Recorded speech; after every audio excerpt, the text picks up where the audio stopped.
Environment decides our moods, our emotions, our thoughts, our actions, and based on that, our genes also changes. Automatically, it adjusts itself based on our moods. Sometime in 1981, I was with Babuji Maharaj. He was sitting in one corner and he was trying to walk, I thought, towards the door to enter his bedroom. But suddenly he turned towards me where I was seated and he expressed very profound things. And he said, I am changing the genetic pattern of human race. I was very young then, I was hardly 23, 24. And I didn't understand the impact of what he was saying. I didn't even understand what Babuji meant by genetic mutation. I thought, oh wow, maybe he's talking it from his hat. And being a pharmacy student, I was analyzing, but at the same time, I knew in the heart of my heart that yes, it is possible. When Babuji decides to do it, it is possible. But Babuji cannot do anything unless and until we all come together. And what is meant by coming together? Coming together the way we are is not going to change anything.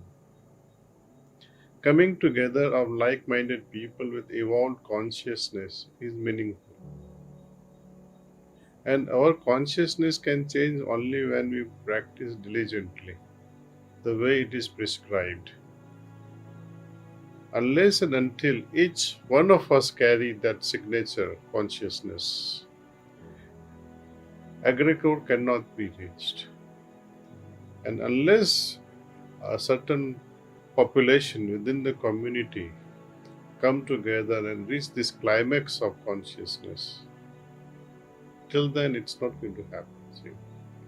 And when we are studying some scientific researches these days, that it is the environment that changes the genetic disposition. It's a proven scientific fact. Depending upon the environment in a family, the child's growth is also determined accordingly. Genetic disposition is already determined by the environment. See, it starts from the very early days when, for the first time, two chromosomes meet and they come and form an egg and then embryo and then it multiplies. But each moment it is influenced by the surrounding.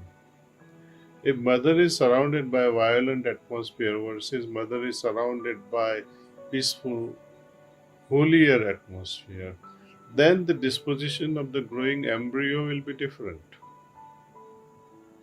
You see, how the child would later on think and express itself will be totally different.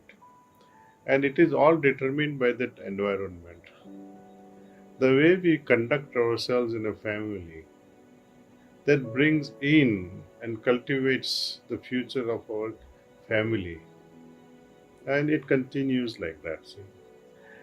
Have you seen one thing that when you visit Smashan Bhumi, for example, where all are in a very sad mood, morose mood, all absorbed in godly remembrance, perhaps remembrance of the one who is lost, who is passed on.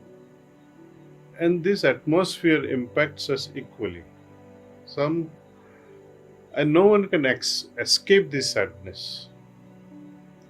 Likewise, when you go to a party clubhouse and see what happens there, the atmosphere there is different and it impacts you differently.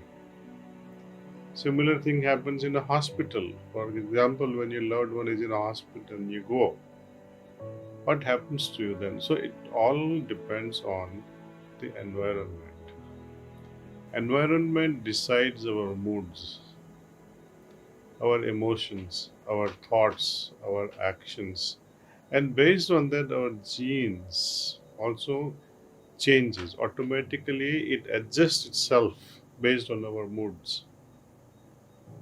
So when many of us come together, like-minded spiritual people, And when that intensity, I mean, whether there are two very serious abhyasis or 200 abhyasis but not very serious, so you have to wonder whether what matters, is it the number or is it the quality of consciousness of each individual.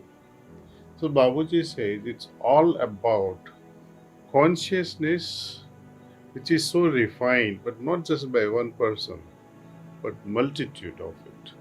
And when that happens and society is impacted, then look at this Madhu or look at this Nagaraja or look at this Girish, and they become the inspiration to the society, where one feel like changing oneself and say, wow, Sahaj Marg can change me also. If Nagaraj can change, if Girish can change, if Madhu can change, if Kaushika can change, I can also change. So our at the moment our role is, we are the product. We are the salespeople. We are the scientists. We are the experiment. We are the final product of that experiment. We have no other physical product to display and say, look what Sahajmark can produce. We are the product. And how we display ourselves with our behavior, the way we talk, the way we conduct ourselves in society, in the office, at home, that is the crux of the matter. So every lead a life in such a way that it create piety, feeling of holiness, feeling of reverence in others. So you have to be reverential, you have to feel holier inside yourself that yes, I am the embodiment of presence of God or the divinity in myself. And when these vibrations touches the others' hearts, slowly that person also would like to become like the master. That's why Babuji says, I don't make disciples, I'll make masters. So when there will be many masters with evolved consciousness, humanity will change.